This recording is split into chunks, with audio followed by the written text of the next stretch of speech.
ఇక్కడ నేను ఈ పార్టీలో జాయిన్ అయ్యి ఇక్కడ ఒక దాదాపు 5 సంవత్సరాలు వస్తుంది.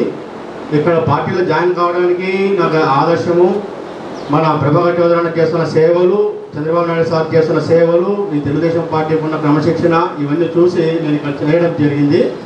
అయితే ఈరోజు మనం రౌండ్ టేబుల్ సమావేశంలో ఇక్కడ కలుసుకోవడానికి కారణం ఏమంటే, ఇప్పుడు అంతా ప్రిపేర్ అయినాము, ఎగ్జామ్స్ ప్రిపేర్ అయినాము, లాస్ట్ ఎగ్జామ్ పెట్టేటప్పుడు ఇంకా మనకి హాల్ టికెట్ రాలేదని చూస్తున్నాం.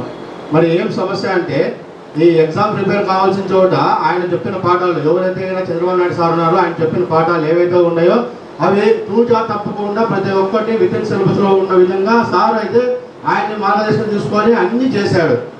చౌదరి సార్ కూడా ఇక్కడ అనంతపూర్ డెవలప్ కావాలంటే చౌదరి గారే ఉండాలా అనే విధంతో అందరూ ఆ రోజు 2014లో వేశారు, ఆ రోజు గెలిపించుకున్నారు. అప్పుడు 2014 నుంచి 2019 వరకు సార్ కూడా బాగా సేవలు చేశారు. అంతకుముందు కార్పొరేట్ ఆయన చైర్మన్గా ఉన్నప్పుడు కూడా బాగా సేవలు చేశారు. ఇన్ని మన చంద్రబాబు నాయుడు సార్ ఏ విధంగా అయితే మన తెలుగుదేశం పార్టీ క్రమశిక్షణ పార్టీ అని చెప్తామో ఆ విధంగా మొత్తం అంతా క్రమశిక్షణ మెయింటైన్ చేస్తూ ఇక్కడ ఉన్న కార్యకర్తలు అందరికీ అదే నేర్పిస్తూ అభివృద్ధి పరంగా కూడా బాగా అంతా చేస్తే ఈరోజు ఎగ్జామ్కి పోయేటప్పుడు సిలబస్ అవుట్ ఆఫ్ సిలబస్ మాదిరిగా ఏదో సీట్ రావాలంటే డబ్బులు కావాలా, ఎక్కువ పే చేసేవాడికే సీట్ ఇస్తామన్న విధంగా అవుట్ ఆఫ్ సిలబస్లో ఉన్న ఇప్పుడు చెప్తే ఎట్లా ప్రిపేర్ అయ్యేది మనం ఎవరైతే బాగా సేవ చేస్తారో వాళ్ళకి టికెట్ వస్తుంది అనే ఆశతో ఎక్కడే కానీ లంచాలు లేకోకుండా, అవినీతి అనేది లేకోకుండా ఎంతో నికాచిగా ప్రతి ఒక్కరికి సేవలు చేస్తూ అందరి గుండెల్లో పదిలంగా ఉంటూ ప్రజల్లో ఉంటే చాలురా మనకి సీట్ వస్తుంది అనే భావనతో అన్ని చేసుకొని వస్తే ఈ రోజు అది కాదు మీకు కావాల్సింది, ఎవరైతే డబ్బు ఇస్తారో వాళ్ళకే అన్న విధంగా ఈరోజు సీటుని కేటాయిస్తే, అయితే నేను అనుకోవడం ఏమంటే ఇది చంద్రబాబు నాయుడు అయితే చేసిండడు, డబ్బు క్రైటీరియా చేసిండడు అనుకుంటున్నాను. కానీ నేను పక్కన నుంచి వింటున్న మాటలు అయితే డబ్బే క్రైటీరియాగా ఇక్కడ జరుగుతున్నది. అందుకే మన సారికి సీట్ రాలేదు. ఎందుకంటే ఆయన సేవల్లో కానీ చేసిన పనుల్లో కానీ ఎక్కడే కానీ ఆయనకి మచ్చ దొరికంతా కూడా ఏదో కానీ రిమార్క్ లేదు. అట్లా రిమార్క్ లేనప్పుడు మన సీట్ గ్యారంటీగా రావాలి. రాకపోకుండా మళ్ళీ ఎందుకు పోయింది పక్కకి?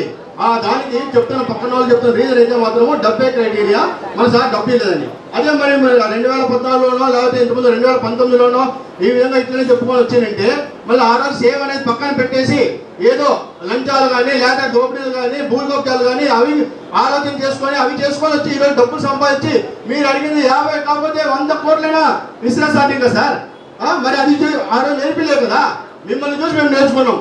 ఎందుకంటే మిమ్మల్ని చూసే కదా మా సార్ కూడా ఈ రోజు అన్ని అభివృద్ధి పనులు చేసి ప్రజల్లో అందరి మనసుల్లో ఉండేది. ఇదే కదా మనకి కావాల్సిన ఎలిజిబిలిటీ క్రైటీరియా.